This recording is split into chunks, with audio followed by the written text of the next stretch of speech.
नमस्कार दोस्तों, स्वागत है आप सभी का अपने YouTube चैनल शिव पार्वती धार्मिक कथा में। दोस्तों, आज के इस वीडियो में मैं आप सभी को देव उठनी एकादशी की कथा सुनाऊंगी। कार्तिक माह के शुक्ल पक्ष की एकादशी देव उठनी एकादशी के नाम से जानी जाती है। इसे प्रबोधिनी एकादशी या देव उत्थान एकादशी भी कहते हैं। इस दिन चतुर्मास का समापन होता है, क्योंकि इस तिथि को भगवान श्री हरि विष्णु 4 माह के योग निद्रा से बाहर आते हैं। चतुर्मास के समापन पर भगवान विष्णु फिर से सृष्टि के संचालन का दायित्व लेते हैं।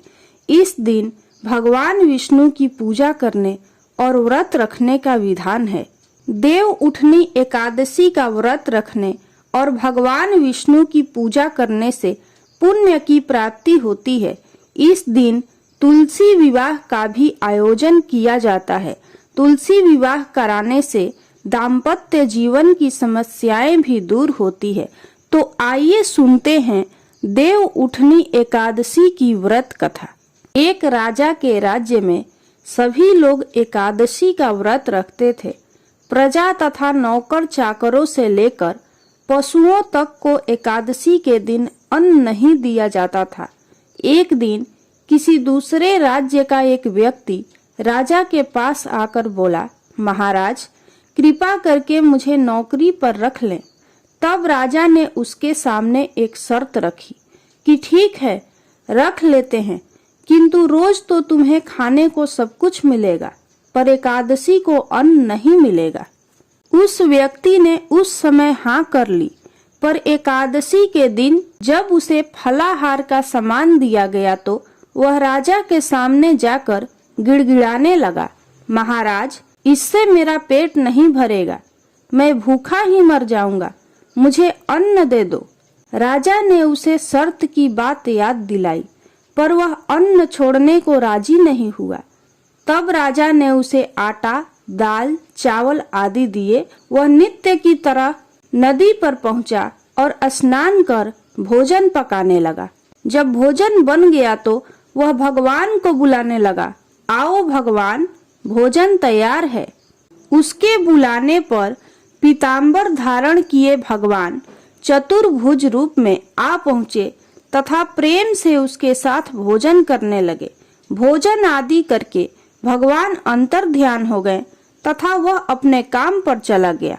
15 दिन बाद अगली एकादशी को वह राजा से कहने लगा कि महाराज, मुझे दुगुना सामान दीजिए। उस दिन तो मैं भूखा ही रह गया।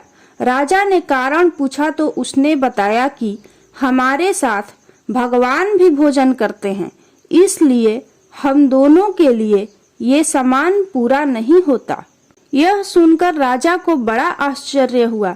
वह बोला, मैं नहीं मान सकता कि भगवान तुम्हारे साथ खाते हैं। मैं तो इतना व्रत रखता हूँ, पूजा करता हूँ, पर भगवान ने मुझे कभी दर्शन नहीं दिए। राजा की बात सुनकर वह बोला, महाराज, यदि विश्वास न हो तो साथ चलकर देख ले। राजा एक पेड़ के पीछे छिपकर बैठ गया। उस व्यक्ति ने भोजन बनाया तथा भगवान को शाम तक पुकारता रहा, परंतु भगवान न आए। अंत में उसने कहा, हे भगवान, यदि आप नहीं आए तो मैं नदी में कूदकर प्राण त्याग दूंगा। लेकिन भगवान नहीं आए। तब वह प्राण त्यागने के उद्देश्य से नदी की तरफ बढ़ा। प्राण त्यागने का उसका दृढ़ इरादा जान शीघ्र ही भगवान ने प्रकट होकर उसे रोक लिया और साथ बैठकर भोजन करने लगे। खा पीकर वे उसे अपने विमान में बिठाकर अपने धाम ले गए। यह देख राजा ने सोचा कि व्रत उपवास से तब तक कोई फायदा नहीं होता जब तक मन शुद्ध न हो। इससे राजा को ज्ञान मिला। वह भी मन से व्रत उपवास करने लगा और अंत में स्वर्ग को गया। बोलिए श्री हरि विष्णु की जय। दोस्तों, यदि आपको यह कथा अच्छी लगी हो तो कमेंट बॉक्स में श्री हरि विष्णु की जय जरूर लिखें।